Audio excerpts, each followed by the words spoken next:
Hey, here we are on the Great Barrier Reef.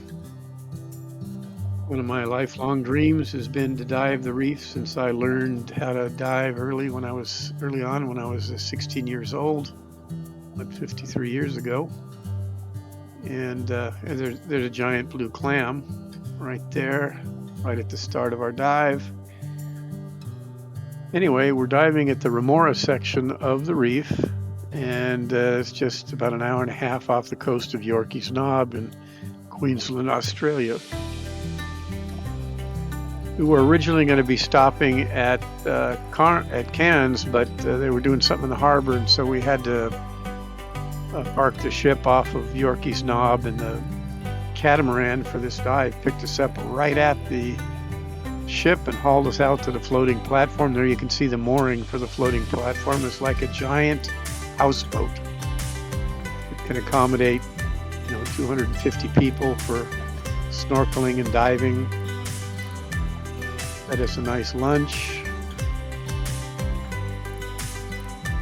I want to mention that I'm going to create another video, a photo collage of all the highlights of this dive, so you probably want to look at that when you're done looking at parts 1 and 2. There's 2 parts to this dive so that any one video is not too long. You can see the dive guide in front of us. There's something green, looks like a mollusk of some sort. She wanted us to see. Not sure exactly what it was. Anyway, as I mentioned, there's 8 divers in the group, and we're guided by this gal who is in front out there. You'll see her in most of the video. Water's a little bit murky because it had some recent storms here. But the day was beautiful. The calm waters. There were no swells at all, only some wind ripple. So going out to the platform for an hour and a half and returning for an hour and a half was very comfortable on that high-speed catamaran. Really quite nice. Water temperature low 80s, very comfortable. We have to wear wetsuits because they do have box jellyfish here.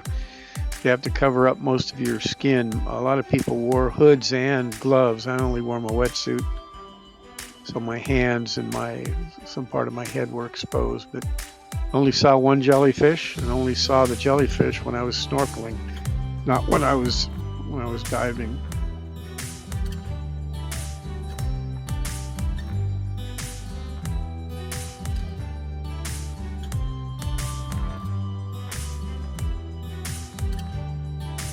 If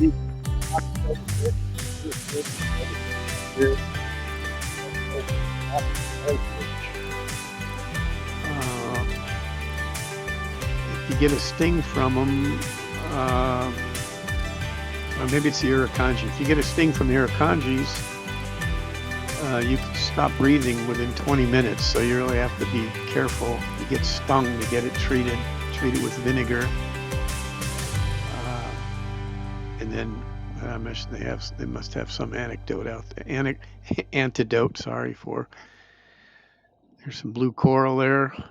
Beautiful. See some really bright colored coral.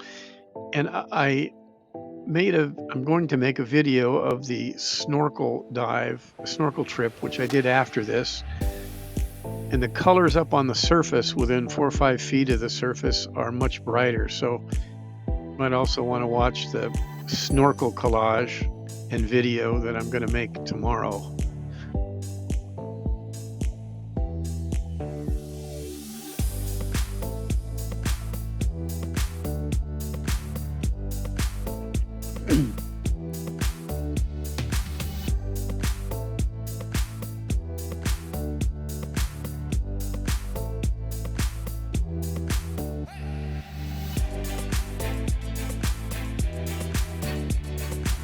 It's interesting. There are a number of these floating platforms that are moored to the reef on the outer edge. So the catamaran that took us out here actually had to pass through the reef in an opening to get out to where the platform is moored, which is outside the reef. And they had a very large area cordoned off for the folks that wanted to snorkel. And it really was beautiful. whether diving or snorkeling. But you will notice from the snorkel pictures that the colors are a lot brighter close to the surface, as I mentioned.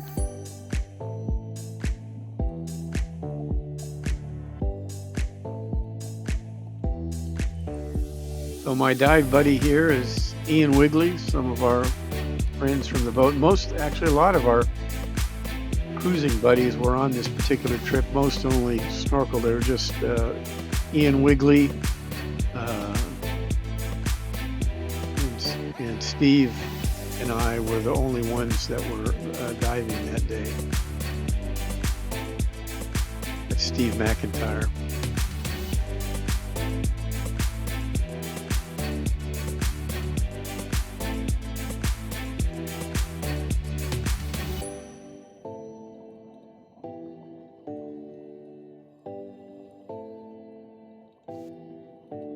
Had a better understanding of all the different kinds of coral reef. It seems to be very healthy.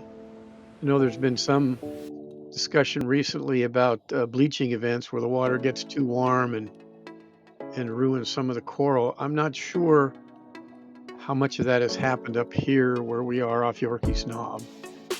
I know there's discussion about raising some of the coral from the Red Sea, which is in a higher salt environment.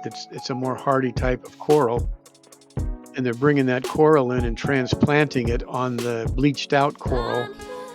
And it seems to grow very quickly because it's like moving into a condo that's already been built. So they're doing some experimentation with that, try and reseed some of the coral that's been affected by the warm water. From my observation, it doesn't seem like the barrier reef has had as much coral damage as places like Bonaire in the Caribbean. There are some beautiful corals here. There's some purple coral, kind of a blue purple, and some bright pink coral. It's amazing. That's plate coral there, I think they call it. But there's so many different varieties. They gave us a lecture before we went in on some of this stuff, but I didn't get it. Now we're looking at the sea anemone and the clownfish. So this is where I found Nemo. And it's a beautiful white sea anemone full of clownfish living in it.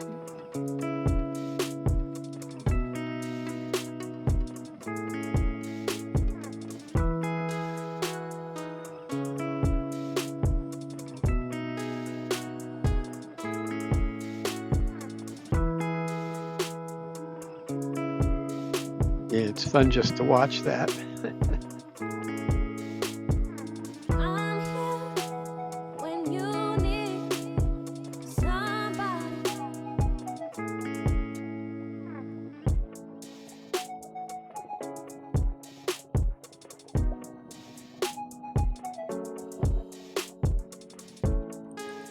There's something pink down there. I don't know what that thing was. I don't know if it's something growing or it's almost too bright to believe that it's part of the coral or something that's growing down there.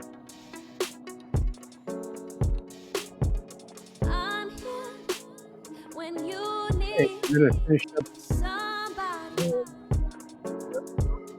my video where that plate coral grows pretty fast, I think. It's also very brittle, so precaution, well, not to touch anything, but especially don't touch that plate coral. And then go ahead and check out the dive video part 2, which will be published shortly.